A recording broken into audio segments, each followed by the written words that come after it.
Going to do something brand new today. New series. Kind of fits with the others. Most of you know I love computers, and I'm pretty good at it on most days. And I like doing several things at once. I'll open up 2 or 3 Word documents. I'll open up a couple spreadsheets. And of course, I keep my email open all the times to get them when they come in. And then every once in a while, I'll need to have my desktop publishing open because that's how I do the bulletin and how I do the newsletter. And, and then just in the background, maybe listen to some music off of YouTube. The problem is, however, my computer is old and slow. And it doesn't always work like it's supposed to work. And sometimes all my programs just stop. And there's not a button I can push to get them to start again. It's locked up, tighter than a drum. And it's at that point I have to do the very technological thing of turning it off. I just sit there a couple minutes, and I turn it all back on, and it usually comes back up and it's working again. That's called a reboot. And people are a lot like my computer. We all live some pretty complicated lives. And there's all these programs running around. Some of them in your very life. Some of them are running in your head. Some of them are running in your body. I mean, you have all sorts of programs working. And every once in a while, they can get so messed up, so conflicted, that you find yourself overloaded and shut down. Now, the truth is, we're all going to need a lot of reboot in life. We always need a restart in our careers or in our marriage or perhaps in education or finances. Well, here's the good news. That's what Jesus came to do. He offers a fresh start to all the people who ask. Now, if you ask the purpose of the church and you said you can only use 2 words, those 2 words would be changed lives. We're in the life-changing business. Whatever else we do is secondary to that primary purpose of helping people become what God has always intended them to be.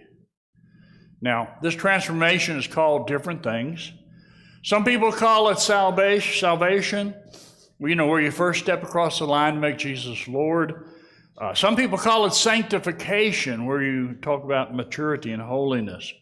Some people refer it a conversion or being born again. But regardless, it's a fresh start, a do-over, a spiritual reboot. There are tons of verses, and we're going to look at, I guess, a lot of them over the next couple of weeks. But here's one to start us off today. You've learned the truth that is in Jesus. So in regard to your former way of life, put off your old self and be made new in the attitude of your mind. And put on your new self, created to be like God, truly good and holy. Now God is saying becoming a Christian is kind of like changing your clothes. You take off all that old, smelly, sweaty, nasty, dirty kind of clothes you've been wearing. You get rid of them, and you put you on something brand new, clean, that smells good and makes you feel good about it. And you get the point. It's a simple illustration, but when you become a Christian, some things have to go. Some new things have to start. Now, before we even start the series, though, I have to say 4 things. This is a preliminary, this is a foundation, but stay with me. Number 1, before you even start thinking about having a reboot, and I'm going to show you how to do that in your life, you need to start asking God to do something new in you. Jesus says, I'm making everything new. And that's what he does. He transforms life. And so if you really are tired of your old way of living, if you're ready for a reboot, then Jesus is the person you need to talk to. Now, a good prayer could be the same prayer that David prayed in Psalms 51. where he said, God, create in me a clean heart and a clean spirit. In the Message paraphrase, it says this: God, make a fresh start in me. Shape a Genesis week from the chaos in my life. Now, that prayer is going to be more significant to you when you realize that in Psalms 51, David is repenting because he had an affair with another man's wife, number one, and then he had that other man, her husband, murdered. So we get a little more context to this prayer, and David really is in chaos. He's messed up to the max. And he says in the middle of that, God, give me a clean heart, a new heart. And I love what that teaches. Simply, it teaches that you're never too far gone for God's grace to kick in and God's forgiveness to fix it. It really doesn't matter what you've done. You can get a fresh start, a life reboot, if you come to God. Doesn't matter how old you are or how young you are.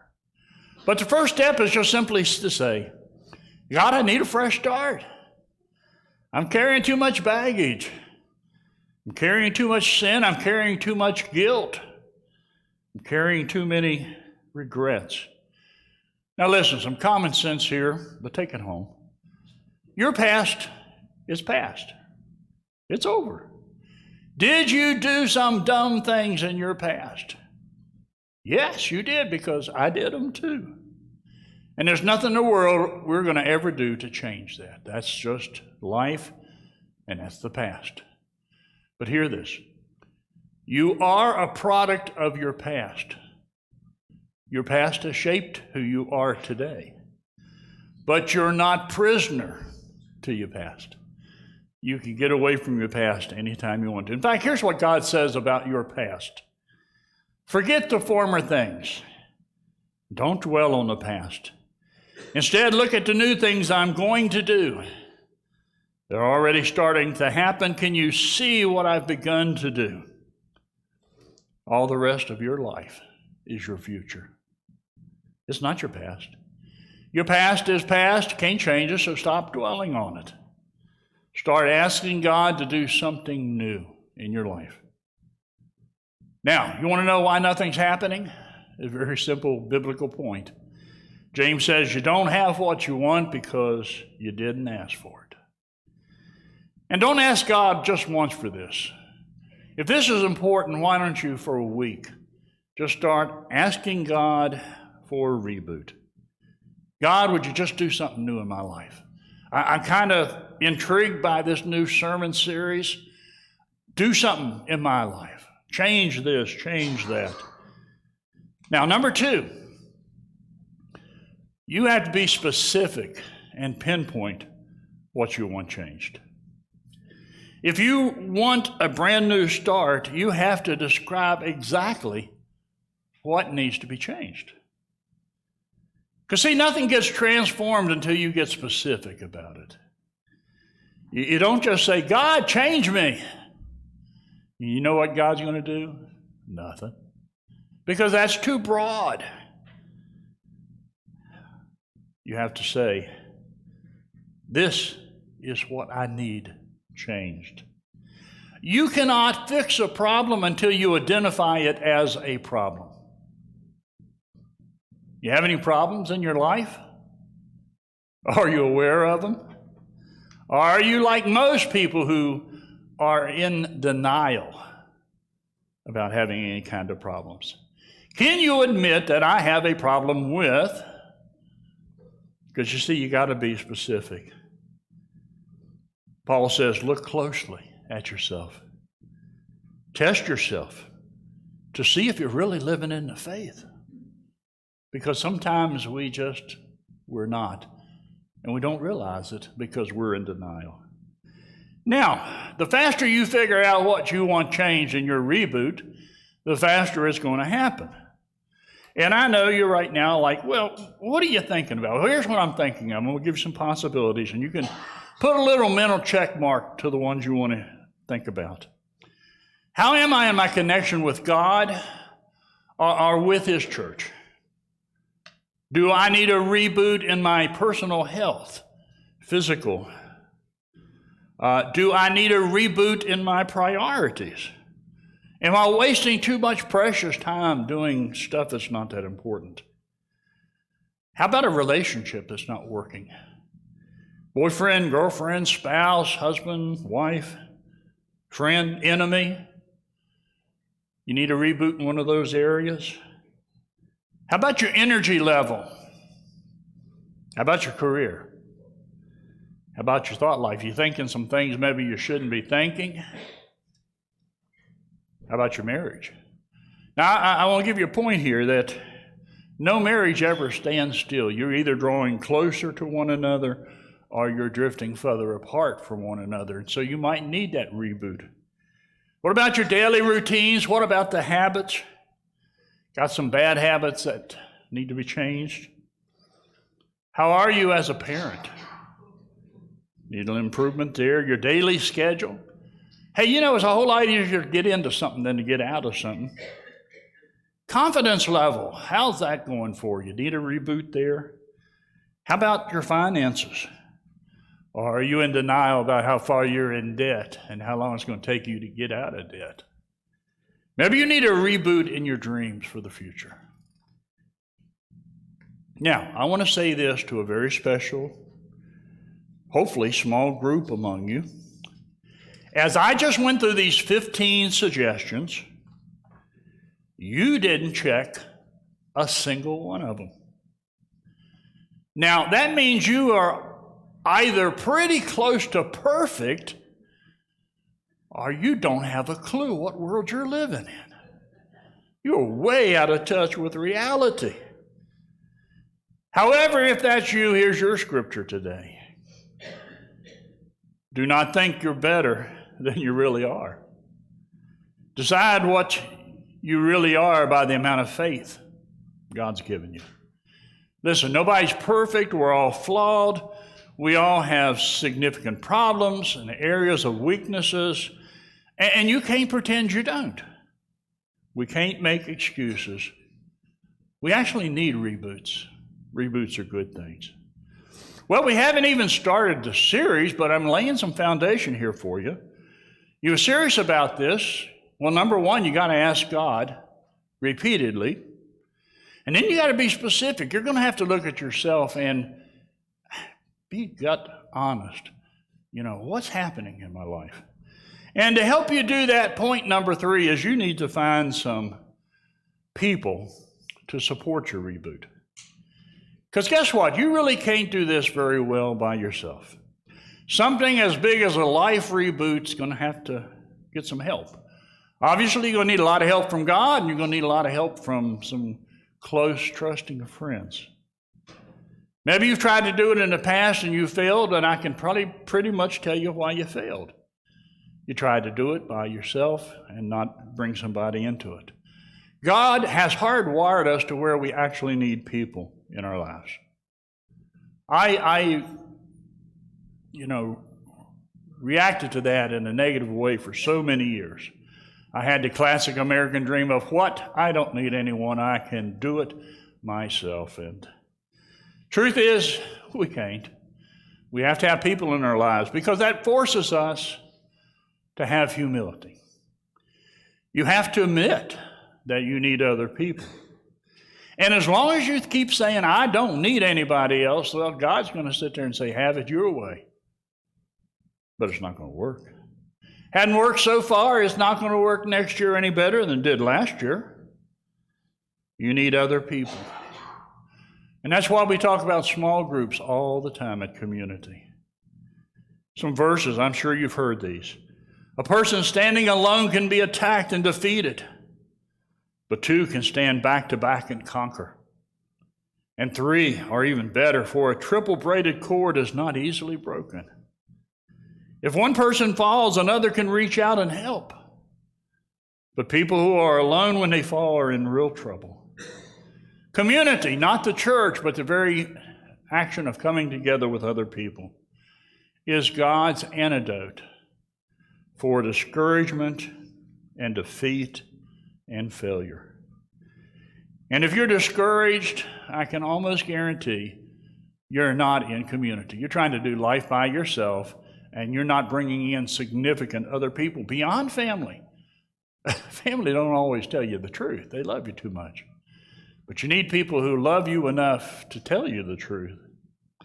If you feel defeated, if you feel like you're a failure, it's most likely because you don't have a lot of people around you that you trust.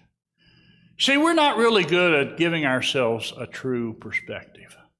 It's just something about human nature. We put ourselves in the brightest light, in the best picture, because we just, that's the way we want to be. That's the way we want to see ourselves, and it's not always the truth. That's why we need people who really do see us for who we are, our little shortcomings and failures. And they love us enough to where they will tactfully tell it to us if we ask.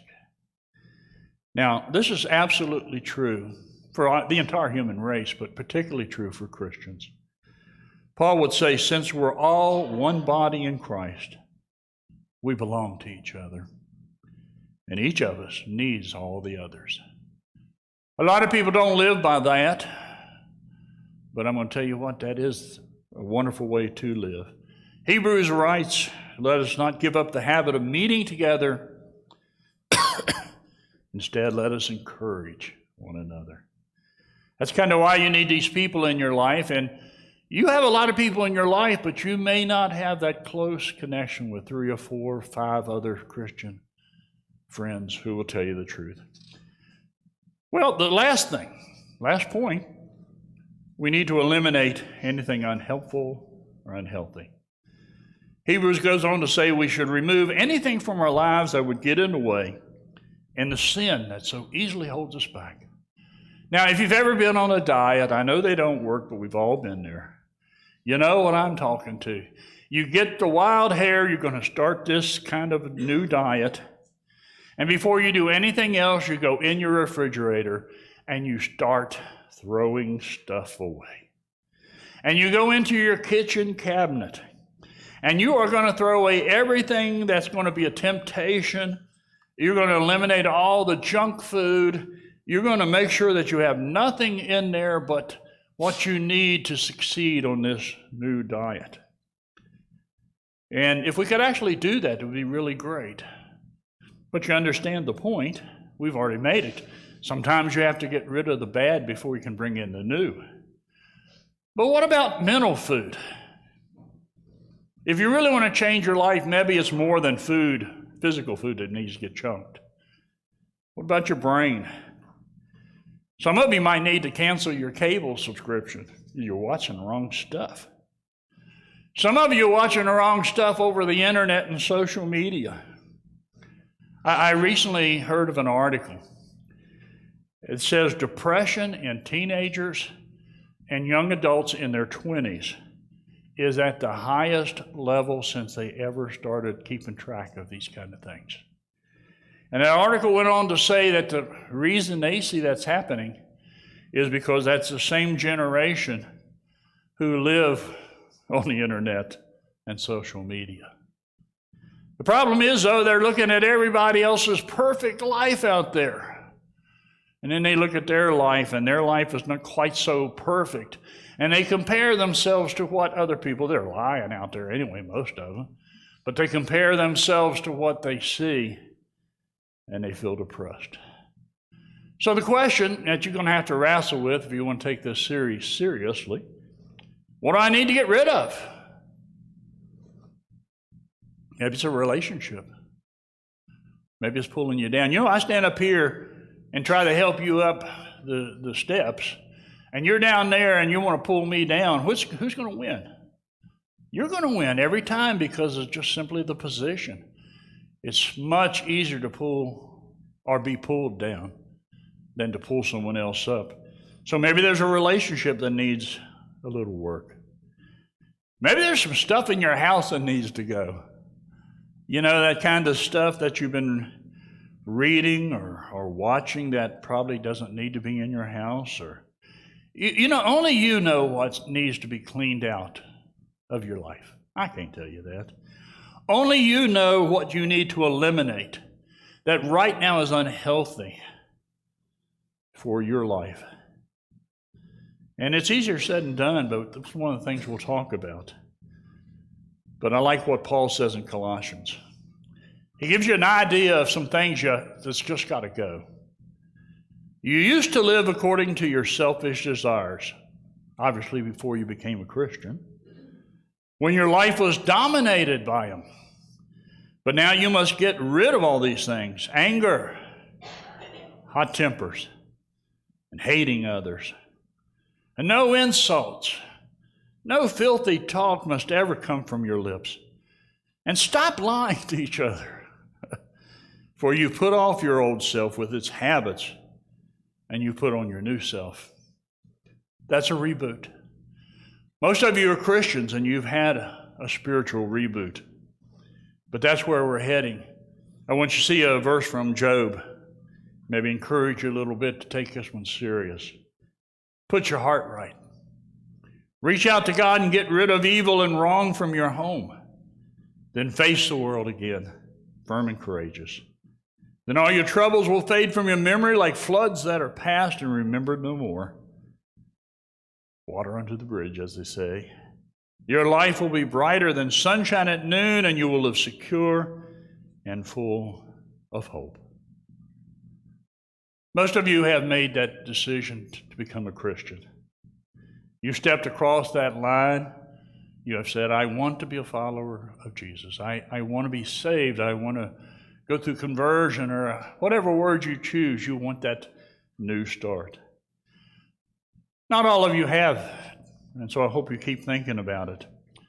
But here's one final verse for you, and praise team, come on down. When somebody becomes a Christian, this is Paul writing in 2 Corinthians, he becomes a brand new person inside. He is not the same anymore. A new life has begun. In original Greek, it says a new creation. And it's a special word. It's something that's just never been there before. Something truly unique and special. That's not just like putting a coat of paint on your car. It's like all of a sudden getting a car that can fly. You become that new when you step across the line.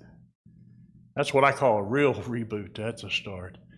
Stay with me in this series, and let's talk about that more and more, because we all truly need that spiritual reboot.